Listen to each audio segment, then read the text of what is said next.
Good morning, students. Welcome to Target JK exams.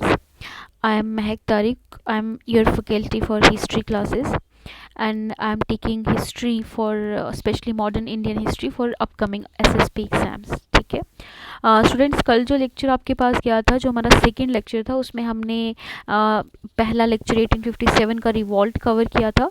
और कल का जो लेक्चर था उसके अंदर हमने जो आईएनसी की फॉर्मेशन है, इंडियन नेशनल कांग्रेस की फॉर्मेशन, मैंने आपको डिटेल्ड व्यू में पढ़ाई थी कि आईएनसी कैसे बना। आईएनसी से पहले जो एसोसिएशंस थी हमने वो भी पढ़ी हैं, और आईएनसी के बाद क्या हुआ और किस तरीके से आईएनसी के बाद एक लंबे अरसे तक मॉडरेट और एक्सट्रीमिस्ट कैसे ग्रुप्स में कन्वर्ट हो गए, वो भी हमने उसके बारे में थोड़ा सा ब्रीफ इंट्रोडक्शन पढ़ा था। ठीक है गाइज, आज जो हम टॉपिक्स करने वाले हैं वो आपके सामने हैं। पहला टॉपिक तो हम कवर करेंगे पार्टीशन ऑफ बंगाल का, उसके बाद हम स्वदेशी मूवमेंट को कवर करेंगे, उसके बाद हम सूरज स्प्लिट के बारे में भी पढ़ेंगे, और लास्ट पे हम मॉडलिमेंटो रिफॉर्म्स के बारे में आज के लेक्चर में पढ़ेंगे। ठीक है, देखिए सबसे पहला जो टॉपिक है which is very important for you, that is partition of Bengal. ठीक है, पार्टीशन ऑफ बंगाल जो है वो 1905 के अंदर होता है। ठीक है, अब कैसे हुआ, क्यों हुआ और किस तरीके से इसको एन्यूलमेंट किया गया, वो भी हम इस लेक्चर में देखते हैं। देखिए बंगाल उस वक्त जो था ये सबसे बड़ा प्रोविंस था, और दूसरी चीज़ थी कि it is the nerve centre. ये नर्व सेंटर था फ्रीडम मूवमेंट का। ठीक है, नर्व सेंटर इसलिए था क्योंकि यहाँ पे एक तो एलीट सेक्शन काफ़ी थी, लोग काफ़ी अवेयर थे, पढ़े लिखे लोग थे, और यहाँ पे पॉपुलेशन वाइज भी ये बहुत बड़ा एरिया था। तो ये एक नर्व सेंटर बन चुका था इंडियन फ्रीडम स्ट्रगल का। तो ब्रिटिशर्स ने सोचा कि अगर हम बंगाल को डिवाइड कर देंगे तो यहाँ पे हमें जो फ्रीडम स्ट्रगल है, मूवमेंट है, वो किसी ना तरीके से बहुत वीक हो जाएगी। ठीक है, तो इसलिए उन्होंने बंगाल को डिवाइड करना ज़रूरी समझा। ठीक है, लेकिन जो उन्होंने ऑफिशियल रीज़न दिया वो था कि Bengal is too big to administer. ठीक है, too big to administer. Okay, too big to administer का मतलब क्या है कि ये इतना बड़ा है कि इसकी एडमिनिस्ट्रेशन में प्रॉब्लम आ रही है, तो इसलिए हम इसको डिवाइड कर देंगे। ठीक है, कई बार आपसे क्वेश्चन पूछा भी जा सकता है कि ऑफिशियली जो है बंगाल को डिवाइड करने का रीज़न क्या था। It is too big to administration reason दिए गए थे, इसलिए बंगाल को डिवाइड करने की बात की। ठीक है, हम देखते हैं कि 1905 के अंदर बंगाल, आपके सामने जो मैप है इसके अंदर जो ईस्ट बंगाल था और ये जो असम का एरिया था, इसको अलग डिवाइड करके और बंगाल प्लस उड़ीसा और बिहार का जो एरिया था उसको अलग करने की बात की गई। ठीक है, इसमें जो ईस्ट बंगाल का रीजन था यहाँ पे मुस्लिम मेजॉरिटी में थे, और जो ये इस तरफ वेस्ट बंगाल का रीजन था यहाँ पे हिंदूज मेजॉरिटी में थे। ठीक है, बेसिकली पहला जो उनका मकसद था बंगाल को डिवाइड करने का, वो ये था कि एक तो मतलब बहुत बड़ा प्रोविंस है, नर्व सेंटर है, ये डिवाइड हो जाएगा। दूसरा, हिंदू और मुस्लिम जो कम्युनिटीज़ हैं उनके बीच में वो एक डिवाइड पैदा कर देंगे। ठीक है, तो अब हम देखते हैं कि बंगाल को किस तरह से डिवाइड किया गया। देखिए 1905 में जो हमारे पास 7 जुलाई 1905 को लॉर्ड कर्जन जो थे, ठीक है, लॉर्ड कर्जन जो है हमारे पास, उन्होंने अनाउंस किया किसका, डिवीज़न ऑफ बंगाल। ठीक है, आपको इसमें लॉर्ड कर्जन याद रखना है क्योंकि कई बार डायरेक्टली क्वेश्चन आ जाता है कि जो बंगाल का डिवीज़न है वो किस उस वक्त वाइसरॉय कौन थे, तो वो लॉर्ड कर्जन थे। ठीक है, लॉर्ड कर्जन जो है उन्होंने अनाउंस किया है। और उसके बाद 16 अक्टूबर 1905, अगेन है वेरी इंपॉर्टेंट डेट आपको याद रखनी है कि ऑफिशियली ये किस का इम्प्लीमेंट कब हुआ, मतलब डिवीज़न पूरी तरह से कब हुई, वो कब, डेट क्या है, 16 अक्टूबर 1905। ठीक है, 7 जुलाई 1905 में जुलाई के अंदर अनाउंस किया गया और 16 अक्टूबर 1905 में इसको इम्प्लीमेंट किया गया। ठीक है, उसके बाद हम देखते हैं कि हिंदू और मुस्लिम को डिवाइड करने की बात की गई थी इसके अंदर, और लॉर्ड कर्जन के टाइम पे हुआ है ये 16 अक्टूबर 1905 में। ठीक है, बेसिकली कम्युनल गल्फ पैदा करने की बात हुई थी हिंदूज़ और मुस्लिम में। इनको पता था कि अगर हम बंगाल को डिवाइड कर देंगे, हिंदूज़ और मुस्लिम जो हैं वो अपने आप ही डिवाइड हो जाएंगे। ठीक है, आप देखते हैं कि वाइसरॉय कौन थे, लॉर्ड कर्जन थे। और कई बार क्वेश्चन आता है कि who is the lieutenant governor of Bengal at that time, Bengal का गवर्नर कौन था, वो सर एंड्रयू फ्रेजर हैं। ठीक है, ये आपको याद रखना है, ये नाम आपको अपने जहन में बैठा देना है कि सर एंड्रयू फ्रेजर जो थे वो उस वक्त लेफ्टिनेंट गवर्नर है। ठीक है, इस तरीके से बंगाल के बारे में डिवीज़न जो है अनाउंस कर दी गई। ठीक है, बेसिकली यहाँ पे जो पॉलिसी थी ब्रिटिशर्स की वो थी डिवाइड एंड रूल की। ठीक है, डिवाइड एंड रूल की पॉलिसी कई बार हम इसके बारे में सुनते हैं, तो बंगाल में अप्लाई करने की बात की गई थी। उनको लगता था कि अगर हम बंगाल को डिवाइड कर देंगे तो हम अच्छी तरह से रूल कर पाएंगे। ठीक है, तो लॉर्ड कर्जन इसको अनाउंस करते हैं और हम देखते हैं कि रीज़न ऑफ पार्टीशन क्या दिया जाता है। ठीक है, जैसे कि मैंने आपको बताया है, ऑफिशियल रीज़न जो है वो दिया जाता है कि एडमिनिस्ट्रेटिव बर्डन कम करने के लिए, यानी बंगाल एक बहुत बड़ा रीजन है, अगर हम इसको डिवाइड कर देंगे अलग अलग जोन्स में तो एडमिनिस्ट्रेशन जो है वो करना आसान हो जाएगा। ठीक है, एडमिनिस्ट्रेशन जो है एक मेन कारण दिया गया इसके लिए। ठीक है, लेकिन एक्चुअल रीज़न ये क्या था कि नेशनल मूवमेंट को कमज़ोर करना चाहते थे। दूसरा रीज़न क्या था, डिवाइड एंड रूल की पॉलिसी को अप्लाई करना चाहते थे।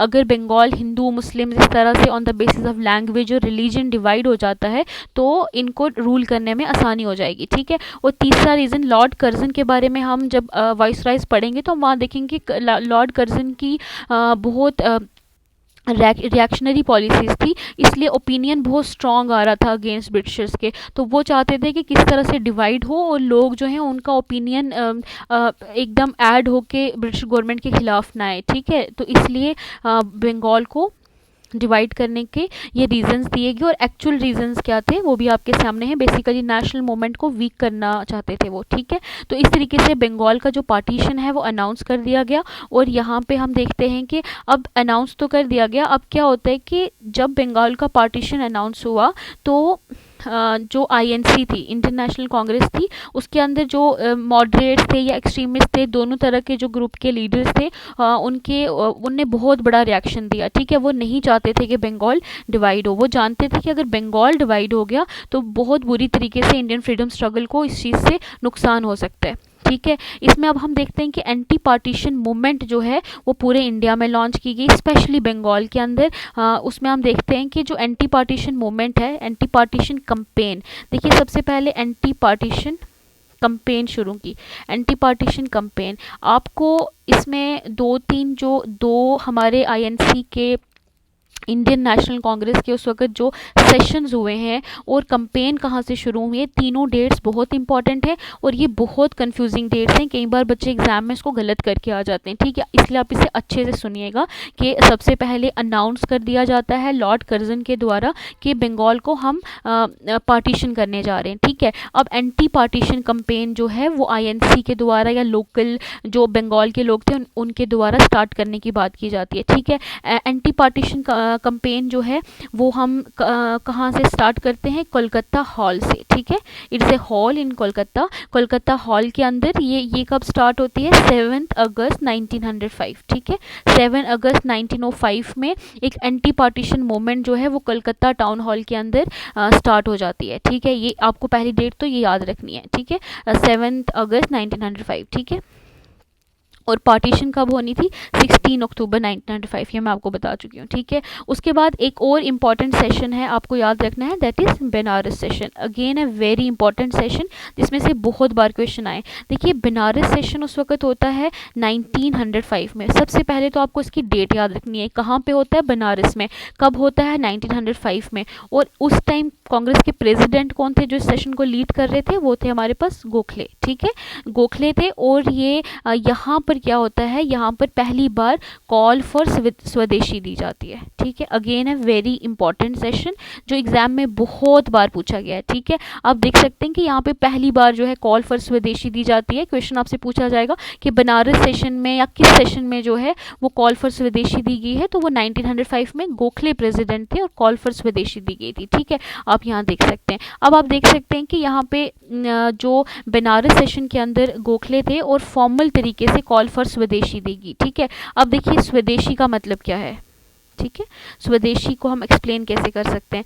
देखिए स्वदेशी का मतलब होता है कि जो बाहर के जितने भी फॉरेन प्रोडक्ट्स हैं, ठीक है, फॉरेन प्रोडक्ट्स हैं, हम उनका इस्तेमाल करना बंद कर देंगे। क्योंकि आईएनसी को, लोकल लीडर्स को पता था कि हम ब्रिटिशर्स को वायलेंस के ज़रिए हरा नहीं सकते। ठीक है, जो मोस्टली आईएनसी के अंदर जो मॉडरेट लीडर्स थे वो जानते थे कि हम बिल्कुल वायलेंट मीन से या फिर एक्टिव रेजिस्टेंस से इनको नहीं हरा सकते। हम स्वदेशी यानी हम क्या करेंगे, ब्रिटिश गवर्नमेंट को वीक करने की कोशिश करेंगे। ठीक है, ब्रिटिश गवर्नमेंट को वीक करने के लिए हम इनका जो है इकॉनमी वीक कर देंगे। इकॉनमी कैसे वीक होगी, हम इनके फॉरेन प्रोडक्ट्स को खरीदेंगे ही नहीं। ठीक है, हम जो है अपने प्रोडक्ट्स बनाएंगे। हम जो फॉरेन क्लोथ्स हैं उनको जला दिया गया, फॉरेन जो अलग अलग प्रोडक्ट्स थे उनको उनको बैन करने की बात की गई, और स्वदेशी को स्वदेशी मतलब जो बाहर के प्रोडक्ट्स हैं उन्हें पूरी तरह से बंद किया जाएगा। उस तरीके से जो ब्रिटिशर्स हैं उनकी इकॉनमी पे बहुत फ़र्क पड़ जाएगा। ठीक है,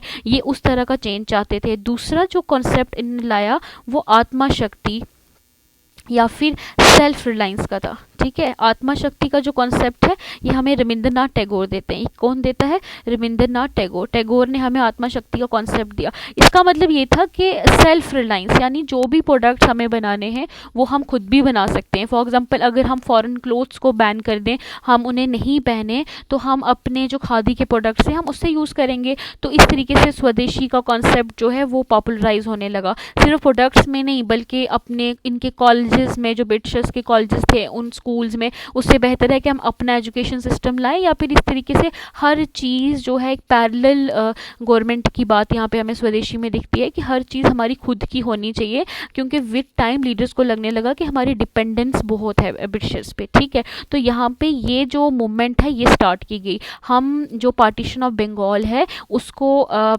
उसके खिलाफ प्रोटेस्ट करने के लिए स्वदेशी मूवमेंट लॉन्च की गई। स्वदेशी का आपको मैंने मतलब बता दिया। स्वदेशी मूवमेंट एक ऐसी मूवमेंट थी जिसमें ज़्यादा जो स्ट्रेस है, जो एम्फेसिस है वो अपने सेल्फ प्रोडक्ट्स पे दिया जा रहा था जो इंडिया में ही बन रहे थे।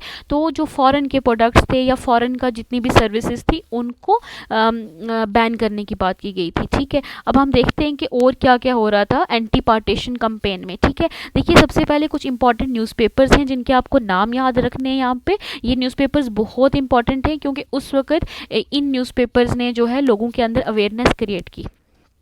ठीक है, लोगों के अंदर बहुत ज़्यादा अवेयरनेस क्रिएट की गई और लोगों को बताया गया कि किस तरीके से हम स्वदेशी मूवमेंट को आगे ले जा सकते हैं, और आत्मशक्ति का जो सेल्फ रिलायंस का मैंने आपको कॉन्सेप्ट बताया है उससे कैसे प्रोडक्ट प्रमोट कर सकते हैं। ठीक है, जैसे सबसे पहले तो हमारे पास आता है हिताबद्दी और संजीवनी और बंगाली। ठीक है, ये तीनों इंपॉर्टेंट न्यूज़पेपर्स हैं, आपको इनके नाम याद कर लेने हैं। ठीक है, उसके बाद हम देखते हैं कि अमर सोनार बंगला। ठीक है, अमर सोनार बंगला बेसिकली एक सॉन्ग है जो रविंद्रनाथ टैगोर ने उस वक्त में लिखा। ठीक है, देखिए यहीं पे आपका एक ऑब्जेक्टिव आ जाता है, क्वेश्चन ये पूछा जाता है कि अमर सोनार बंगला उस वक्त किस वक्त में लिखा गया, कौन सी मूवमेंट के साथ एसोसिएटेड है। तो अमर सोनार बंगला जो है ये हमारी स्वदेशी मूवमेंट जो पार्टीशन ऑफ बंगाल के बाद हमने लॉन्च की थी उस वक्त लिखा गया। ठीक है, रविंद्रनाथ टैगोर ने लिखा, और लेटर ऑन हम देखते हैं कि 1971 it's a very important date. अगर आपको याद होगा 1971 में बांग्लादेश बनता है। ठीक है, बांग्लादेश जो है, जो ईस्ट पाकिस्तान था उसकी formation Bangladesh as a country यहाँ पे फॉर्म होती है,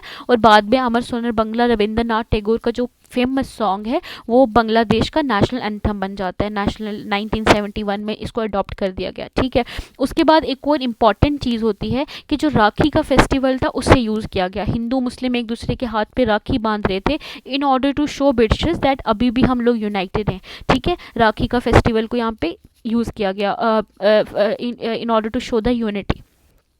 ओके, तो आगे हम देखते हैं कि कुछ सेंटर्स हैं जिनके लीडर्स हम देखते हैं कि कहाँ पे क्या क्या हो रहा था। देखिए बॉम्बे और पूना के अंदर तो हम जानते हैं कि बाल गंगाधर तिलक थे। ठीक है, पंजाब के अंदर लाला लाजपत राय इस मूवमेंट को लीड कर रहे थे।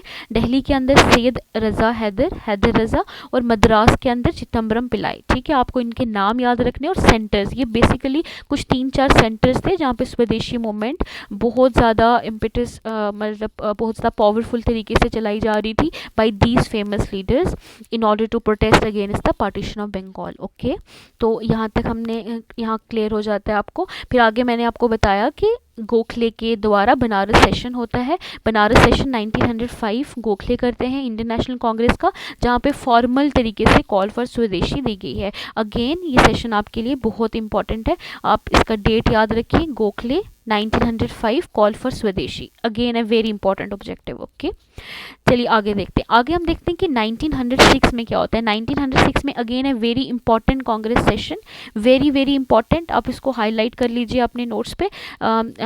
नोट्स की पीडीएफ जो है आपको लेक्चर के एंड पे यूट्यूब चैनल पे या फिर टेलीग्राम चैनल पे अवेलेबल हो जाएगी। आप वहाँ से जो ये मेन सेशन जहाँ पे मैं बार बार इनको इंपॉर्टेंट कह रही हूँ, आप इसे हाईलाइट कर लीजिए, क्योंकि ये बार बार एसएसपी और पीएससी एग्जाम्स में पूछे जाते हैं। ठीक है, देखिए एक और सेशन इंपॉर्टेंट है, दैट इज 1906 में कलकत्ता के अंदर सेशन। सबसे पहले डेट इंपॉर्टेंट है। 1905 में हमने पढ़ा बनारस में सेशन हुआ, 1906 में कलकत्ता में सेशन हुआ। कलकत्ता में सेशन हुआ तो इसको कौन हेड कर रहे थे, दैट इज दादा भाई नेहरू जी। ठीक है, और यहाँ पे दादा भाई नेहरू जी ने फॉर्मली पहली बार कहा कि हमारा मकसद क्या है, दैट इज सेल्फ गवर्नमेंट और स्वराज एज रूल। ठीक है, स्वराज बोला गया, सेल्फ स्वराज होता है सेल्फ गवर्नमेंट। तो यहाँ पे पहली बार आईएनसी का या फिर इंडियन फ्रीडम स्ट्रगल मूवमेंट का जो गोल है वो सेल्फ गवर्नमेंट या स्वराज बोला गया। ठीक है, इट इज़ वेरी इंपॉर्टेंट। दादा भाई नेहरू जी के बारे में आप कुछ एक्स्ट्रा इन्फॉर्मेशन तो आप जानते ही हैं। इन्हें ग्रैंड ओल्ड मैन कहा जाता है, ग्रैंड ओल्ड मैन कहा जाता है। और दादा भाई नेहरू जी एक बहुत सीनियर लीडर थे उस वक्त। ठीक है, और यहाँ पे इनमें इन सबसे इंपॉर्टेंट सेशन तो इन्होंने यही किया हुआ है, आईएनसी का कलकत्ता सेशन, जिसमें इन्होंने कहा था सेल्फ गवर्नमेंट और स्वराज एज ए गोल।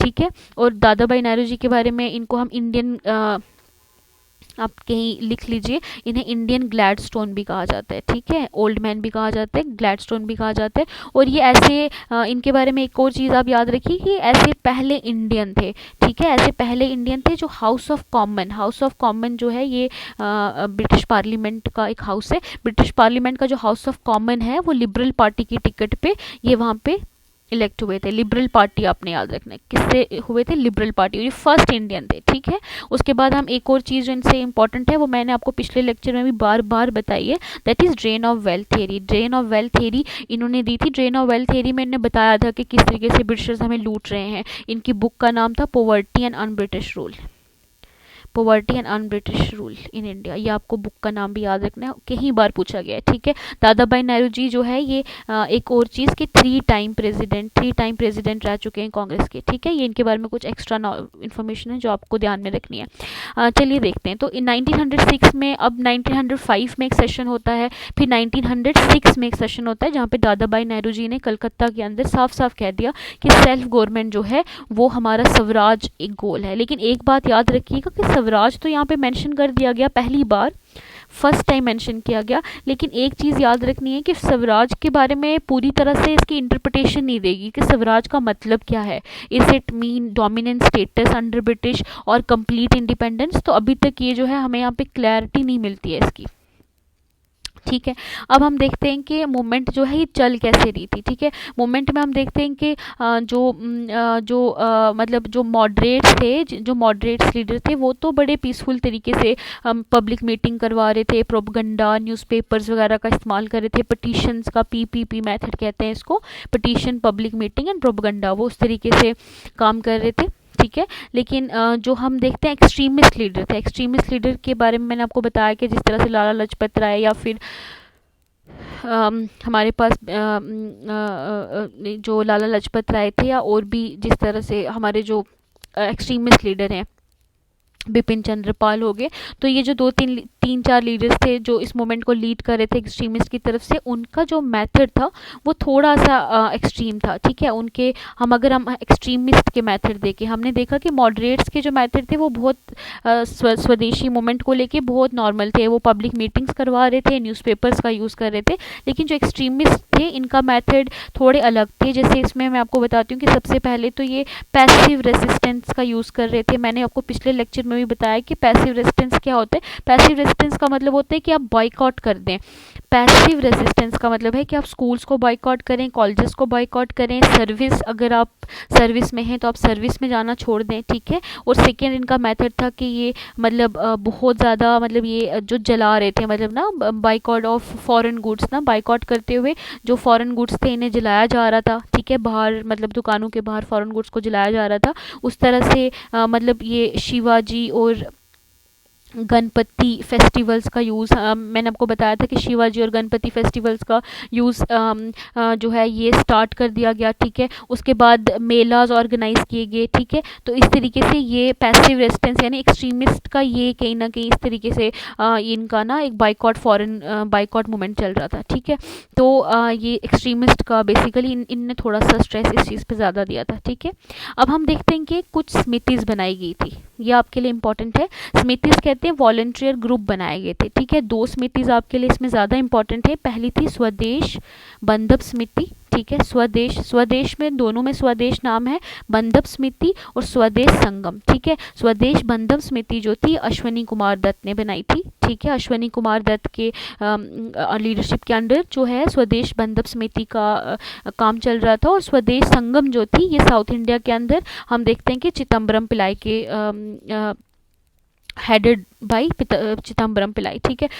समितिस क्या होते हैं, वॉलंटियर मूवमेंट्स होती हैं, ठीक है। उसके बाद हमने ये भी देखा कि गणपति और शिवाजी फेस्टिवल्स थे, ये भी ऑर्गेनाइज किए गए थे, ठीक है, महाराष्ट्र के अंदर और भी बहुत सी जगहों पे, ठीक है। उसके बाद हम देखते हैं कि एक सबसे इम्पॉर्टेंट पॉइंट जो आपको यहाँ याद रखना है, जो एग्जाम में बहुत बार पूछा गया, दैट इज़ नेशनल एजुकेशन। अब देखिए कि ये जो स्वदेशी मूवमेंट थी उस वक्त हमें एक चीज़ रियलाइज़ हुई कि अगर हम कॉलेजेस में जाना बंद कर रहे हैं, बाइकआउट कर रहे हैं, हम इनके स्कूल्स में जाना बंद कर रहे हैं, लेकिन हमारे पास खुद के इतने कॉलेजेस और स्कूल्स नहीं थे, ठीक है। इसलिए नेशनल एजुकेशन पे स्ट्रेस यहाँ पे हमें पहली बार देखने को मिलता है, ठीक है। इसलिए यहाँ पे हमने बंगाल नेशनल कॉलेज बनाया, ठीक है। उसके प्रिंसिपल कौन थे, अरबिंदो घोष। आपको याद रखना है कि Bengal national College, who is the principal of Bengal national College, that is Aurobindo Ghosh, ठीक है। उसके बाद नेशनल काउंसिल ऑफ एजुकेशन, हमने नेशनल 15 अगस्त 1906, 15 अगस्त तो आप सबको याद है, साथ में 1906 की ये डेट याद रखनी है कि इस टाइम सबसे इंपॉर्टेंट इवेंट क्या हुई थी, हमने यहाँ पे national council of education arrange की थी। पहली बार हमने काउंसिल बनाई एजुकेशन पे, और हमें पहली बार लगने लगा था कि हमारे अपने कॉलेजेस भी होने चाहिए, हमारे अपने टेक्निकल इंस्टीट्यूट्स होने चाहिए, क्योंकि हम ब्रिटिशर्स पे इस चीज़ पे हम इन पे इतना ज़्यादा रिलाई नहीं कर सकते, ठीक है। उसके बाद बंगाल इंस्टीट्यूट ऑफ टेक्नोलॉजी बनता है। It is one of the first institute of technology which was formed, that is Bengal Technical Institute, ठीक है। ओके तो यहाँ तक आपका ये हो गया, और हमने ये भी पढ़ लिया कि किस तरीके से ये मूवमेंट चल रही थी, ठीक है। अब मैं आपको एक बार फटाफट से रिवाइज करवा लेती हूँ, ठीक है। सबसे पहले पार्टीशन ऑफ बंगाल हमने देखा। पार्टीशन ऑफ बंगाल 1905 अनाउंस कब होता है, 7 जुलाई 1905। किसने किया, लॉर्ड कर्जन ने किया, और उस टाइम लेफ्टिनेंट गवर्नर कौन थे, सर एंड्रयू फ्रेजर, ठीक है। बंगाल को ईस्ट बंगाल और वेस्ट बंगाल में डिवाइड कर दिया गया। वेस्ट बंगाल जो थे उसके अंदर हिंदूज मेजॉरिटी में थे, उसके अंदर Bihar plus Orissa, Bihar plus Orissa plus west Bengal बना रहे थे, और उस तरफ ईस्ट बंगाल और असम था, ठीक है। तो यहाँ पे डिवाइड एंड रूल की पॉलिसी हमें ब्रिटिश करते हुए मिलते हैं। रीजंस भी मैंने आपको दे दिए। एक्चुअल रीज़न था कि वीक करना चाहते थे नेशनल मूवमेंट को, ठीक है। उसके बाद आता है कि अब क्या होता है कि अब anti British anti partition campaign start हो गई, ठीक है। कंपेन कहाँ से स्टार्ट हुई, सबसे पहली डेट जो इम्पोर्टेंट है दैट इज़ कलकत्ता हॉल, ठीक है। कलकत्ता हॉल यहाँ पे इम्पोर्टेंट है, ठीक है। कलकत्ता हॉल 7 अगस्त 1905। अगर आपसे ये सवाल, देखिए इन तीनों में बहुत कंफ्यूजन होती है बच्चों को, आपको ध्यान से सुनना है। एंटी पार्टीशन कंपेन जो है, अगर आपसे पूछा गया कब लॉन्च हुई, दैट इज कलकत्ता हॉल 7 अगस्त 1905। अगर आपसे पूछा गया कि पहली बार आईएनसी ने कॉल फॉर स्वदेशी कब दी है, that is Banaras session 1905 presided by Gokhale.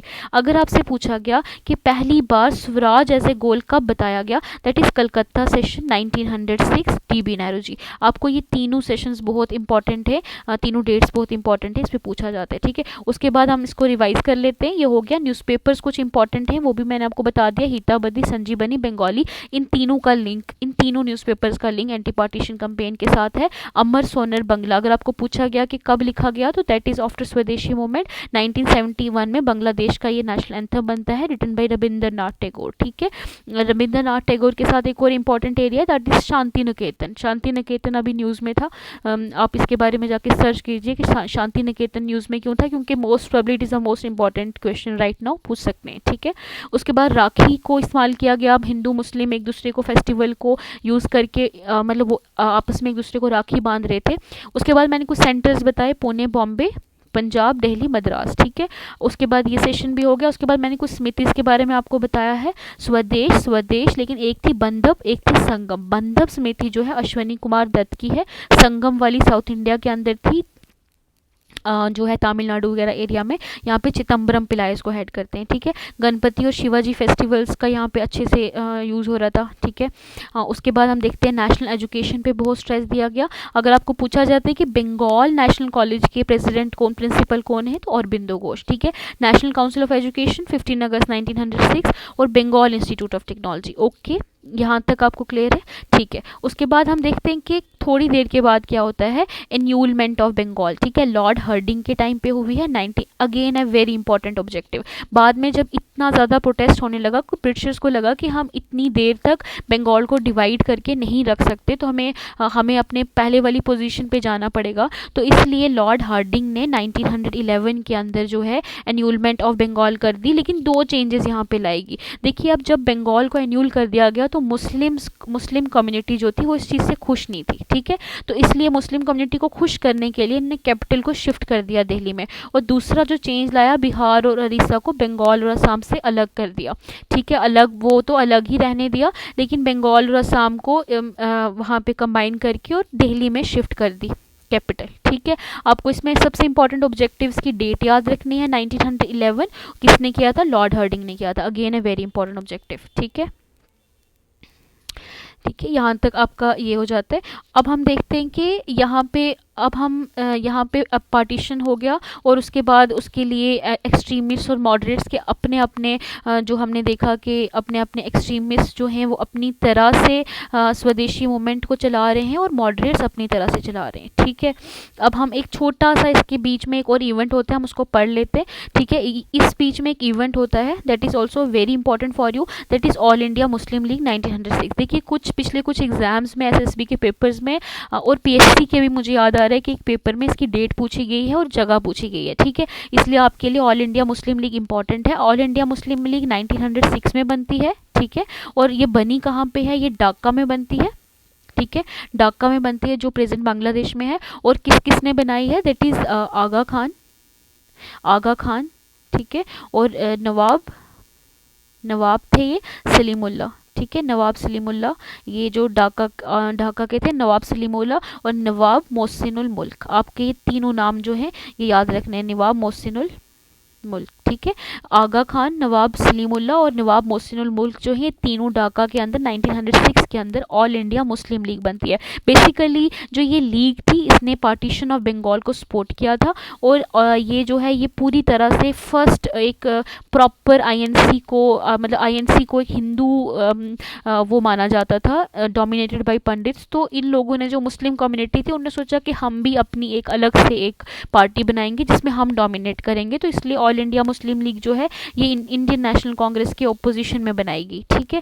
तो representing the interest of Indian Muslims, ठीक है। आपको इसके बारे में इतना ही याद रखना है। ये डेट पूछी गई है 1906 और ये कहाँ बनी वो पूछा गया, आपके ये जहन में होना चाहिए, ठीक है।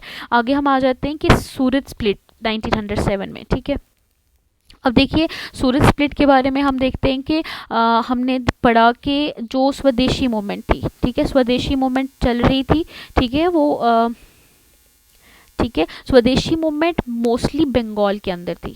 मोस्टली बंगाल हमने पढ़ा, कुछ सेंटर्स हैं दिल्ली वगैरह यहाँ वहाँ भी हो रहा था, लेकिन मोस्टली स्वदेशी मूवमेंट जो बंगाल के अंदर थी। और बाद में क्या होने लगा कि स्वदेशी मूवमेंट में ज़्यादा जो पॉपुलराइजेशन है वो एक्सट्रीमिस्ट को मिलती है, क्योंकि एक्सट्रीमिस्ट जो हैं वो फेस्टिवल्स करवा रहे थे, वो बहुत एक्टिव थे इसमें। और मॉडरेट्स को इतना ज़्यादा, हम मॉडरेट्स जो हैं वो इतने इंटरेस्टेड नहीं दिखते हमें स्वदेशी मूवमेंट को लेके, ठीक है। लेकिन बाद में हमें लगता है कि इनके बीच में एक रिफ्ट जो है वो बढ़ती ही चली जा रही थी, ठीक है। जैसे कि जो मतलब ये एक्सट्रीमिस्ट का ग्रुप था, मैंने आपको पिछली क्लास में बताया था कि ये जो है ये लाल बाल और पाल, ठीक है, लाला लाजपत राय और बाल गंगाधर तिलक और जो हमारे पास बीसी पाल हैं, ये 3 ग्रुप्स में डिवाइड हो गया था, जो 3 अलग अलग जगहों पे काम कर रहे थे। लाला लाजपत राय जो थे वो पंजाब के अंदर थे, ठीक है। वैसे ही बाल गंगाधर तिलक जो थे वो महाराष्ट्र के अंदर थे, और बीसी पाल और अरबिंदो जो घोष थे वो कहीं ना कहीं बंगाल के अंदर काम कर रहे थे, ठीक है। तो यहाँ पे ये जो तीनों लीडर्स थे, और अरबिंदो घोष भी थे इनके साथ, आपको इनका नाम भी याद रखना है। तो ये एक्सट्रीमिस्ट थे, और ये बहुत ज़्यादा इनको पॉपुलैरिटी मिलती है, हम देखते हैं स्वदेशी मूवमेंट के दौरान, ठीक है। अरबिंदो घोष के बारे में आप जानते होंगे, तो अरबिंदो घोष जो है इनकी एक पब्लिश किया था इन्होंने न्यू लैम्प्स फॉर ओल्ड। आप इसे नोट डाउन कर सकते हैं, new lamps for old Aurobindo Ghosh ने, और इंदु प्रकाश भी इन्होंने पब्लिश किया है, ठीक है, इंदु प्रकाश। ओके, तो it was the first systematic critic of moderates, ठीक है। इनने इसमें मतलब इंदु प्रकाश में मतलब यहाँ पे ना new lamps for old basically इनने मॉडरेट्स को क्रिटिसाइज किया था। किसने? अरबिंदो घोष ने। ये आपको इंपॉर्टेंट है, याद रखना। अरबिंदो घोष जो है न्यू लैम्प्स फॉर ओल्ड किसको बोलते हैं? मॉडरेट्स को, ठीक है। तो इस तरीके से इनके बीच में बहुत ज़्यादा रिफ्ट पैदा होती हुई हमें दिखाई देती है, और जो पिछले कुछ सेशंस थे जो हो रहे थे कांग्रेस के, उसमें भी कुछ प्रॉब्लम थी। मतलब विद टाइम ये बोल रहे थे कि इस सेशन को यहाँ कराना है, इस सेशन को ये कराना है। अब जो सूरत का भी सेशन था, तो जो एक्सट्रीमिस्ट थे वो चाहते थे कि ये सेशन सूरत में ना हो, ठीक है, क्योंकि वो चाहते थे कि इसको तिलक या फिर मतलब वो लीड करें। लेकिन जो हमारे पास मॉडरेट्स थे, उनका कहना था कि नहीं, एक्सट्रीमिस्ट का उनके पास जो मेथड था वो मॉडरेट्स उनको इतना लाइक नहीं करते थे, ठीक है। जो मॉडरेट्स है हमारे पास, वो कहते हैं कि पहला तो वो कहते थे कि इसको, जो ये मूवमेंट है, इसको हम बंगाल तक ही रिस्ट्रिक्ट करते हैं। लेकिन एक्सट्रीमिस्ट कहते थे कि अब ये मूवमेंट चल रही है तो हमें इसको पूरे इंडिया में लॉन्च करना चाहिए। लेकिन मॉडरेट्स चाहते थे कि नहीं, हम इसको रिस्ट्रिक्ट करेंगे सिर्फ बंगाल में, ठीक है। लेकिन दूसरा एक और रीज़न था कि आगे ना काउंसिल रिफॉर्म्स आने वाले थे, ठीक है। काउंसिल रिफॉर्म्स जो हैं हम देखते हैं कि 1909 के अंदर आते हैं। तो मॉडरेट्स को पता था कि काउंसिल रिफॉर्म्स आने वाले हैं, यानी जो मतलब काउंसिल रिफॉर्म्स एक अपॉर्चुनिटी है जिससे मॉडरेट्स अपनी बात आगे रख सकते हैं। तो इसलिए मॉडरेट्स चाहते थे कि जो बाइकॉट रेजोल्यूशन है, मतलब जो बाइकॉट रेजोल्यूशन यानी स्वदेशी मूवमेंट का जो चल रहा था, उससे यहाँ बंद कर दिया जाए, क्योंकि उससे ब्रिटिशर्स जो है हमें काउंसिल रिफॉर्म्स में कुछ खास फ़ायदा नहीं देंगे, ठीक है। तो यहाँ पे हमें अब देखने को मिलता है कि यहाँ पे एक बहुत बड़ा रिफ्ट हो गया। एक्सट्रीमिस्ट कहने लगे नहीं, हमें तो स्वदेशी और बाइकॉट मूवमेंट को पूरे इंडिया में ले जाना है, और मॉडरेट्स कहते थे नहीं, हमें इसको रिस्ट्रिक्ट करना है। पहले तो हम बाइकॉट रेजोल्यूशन को ख़त्म ही कर देते क्योंकि काउंसिल रिफॉर्म्स आ रहे हैं। काउंसिल रिफॉर्म्स को जो है मॉडरेट्स एज ए अपॉर्चुनिटी देख रहे थे, ठीक है। तो आगे हम देखते हैं कि इसी प्रॉब्लम की वजह से जो कांग्रेस के अंदर एक स्प्लिट पैदा होता है, जिसे हम सूरत स्प्लिट कहते हैं। और सूरत स्प्लिट जो है ये रास बिहारी बोस जो है इसके प्रेसिडेंट थे। अगेन है वेरी इंपॉर्टेंट ऑब्जेक्टिव, रास बिहारी बोस। आपको डायरेक्टली पूछा जाता है कि सूरत स्प्लिट में प्रेसिडेंट कौन था कांग्रेस का? दैट इज रास बिहारी बोस। और डिफरेंस हो गए थे मॉडरेट्स और एक्सट्रीमिस्ट के बीच में इतने राइज कि यहाँ पे स्प्लिट हो जाता है, ठीक है। जो एक्सट्रीमिस्ट थे वो अलग हो जाते हैं, और मॉडरेट्स जो हैं वो पूरी तरीके से अपना साइड अलग ले लेते हैं, ठीक है। अब हम अपने आज के लास्ट टॉपिक पे आते हैं, that is Morley Minto reforms. Okay, Morley Minto reforms. देखिए अब 1909 में क्या होता है कि मॉर्लेमेंटो रिफॉर्म्स आने वाले थे, यानी इंडियन काउंसिल एक्ट 1909 आने वाला था। तो इसके लिए जो इंडियन जो लीडर्स थे वो बहुत ज़्यादा वो इससे बहुत ज़्यादा उम्मीद रखते थे, ठीक है। तो यहाँ पे कुछ चेंजेस लाएगी जो इंडिया के फ़ायदे में भी थी, और कुछ थी जो बिल्कुल इंडिया को नुकसान दे रही थी। इंडियन लीडर्स को वो पसंद नहीं आ रहा था, ठीक है। देखिए मॉर्ले यहाँ पे सेक्रेटरी ऑफ स्टेट है, ठीक है। सेक्रेटरी ऑफ स्टेट कौन थे? मॉर्ले। और मिंटो जो है वो वॉइसरॉय हैं, ठीक है, वॉइसरॉय है। 1909 में ये रिफॉर्म्स लाए गए। अब हम इन रिफॉर्म्स के कुछ बेसिक चीज़ें मैं आपको इसके बारे में बताती हूँ। देखिए रिफॉर्म्स में जो बेसिक चेंजेस लाने की बात की गई थी, सबसे पहले आपको याद रखना है पहला पॉइंट कि इसमें जो सबसे इम्पॉर्टेंट पॉइंट था वो था सेपरेट इलेक्टोरेट फॉर मुस्लिम्स, ठीक है। देखिए सेपरेट इलेक्टोरेट फॉर मुस्लिम्स का मतलब क्या है? सेपरेट इलेक्टोरेट का मतलब ये है कि अगर कोई मुस्लिम रिप्रेजेंटेटिव चुनना है तो उसको सिर्फ मुस्लिम्स ही इलेक्ट कर सकते हैं, ठीक है। तो यहाँ पे इनका इलेक्टोरेट ही सेपरेट कर दिया गया, ठीक है। तो ये सेपरेट इलेक्टोरेट फॉर मुस्लिम्स जो है ये मुस्लिम को मिल गया था। इसके अंदर सेकेंड चीज़ थी कि कहीं ना कहीं इलेक्शन इंट्रोड्यूस कर दिए गए थे, इलेक्शन इंट्रोड्यूस्ड, ठीक है। लेकिन आपको एक चीज़ याद रखनी है, इलेक्शन इंट्रोड्यूस तो किए थे लेकिन ये इलेक्शन बहुत इनडायरेक्ट थे। इनडायरेक्ट का मतलब ये है कि अगर इम्पेरियल लेजिस्लेटिव काउंसिल, ठीक है, जो सेंट्रल लेजिस्लेटिव काउंसिल थी, अगर उसका मेंबर चुनना होगा तो पहले क्या होगा कि प्रोविजनल लेजिस्लेटिव काउंसिल के जो मेंबर हैं वो इम्पेरियल लेजिस्लेटिव या सेंट्रल लेजिस्लेटिव काउंसिल के मेंबर्स को चुनेंगे। अब प्रोविजनल लेजिस्लेटिव काउंसिल के जो मेंबर्स हैं उनको कौन चुनेगा? उनको चुनेगा जो हमारे पास लोकल गवर्नमेंट होंगी, ठीक है। उस तरीके से ये बहुत इनडायरेक्ट मेथड हमें देखने को मिलता है। Provisional legislative council imperial legislative council को चुनेंगे यानी इलेक्टोरल कॉलेज बनेगा और ये सब, तो ये बहुत इनडायरेक्ट मेथड था। डायरेक्ट लोगों की रिप्रेजेंटेशन हमें यहाँ पे देखने को नहीं मिल रही थी। लेकिन एक इंपॉर्टेंट पॉइंट जो आपको याद रखना है वो है कि इलेक्शन पहली बार इंट्रोड्यूस होते हैं, इलेक्शन इंट्रोड्यूस फर्स्ट टाइम, ठीक है। तो उसके बाद हम देखते हैं कि इसका थर्ड मेजर पॉइंट क्या था।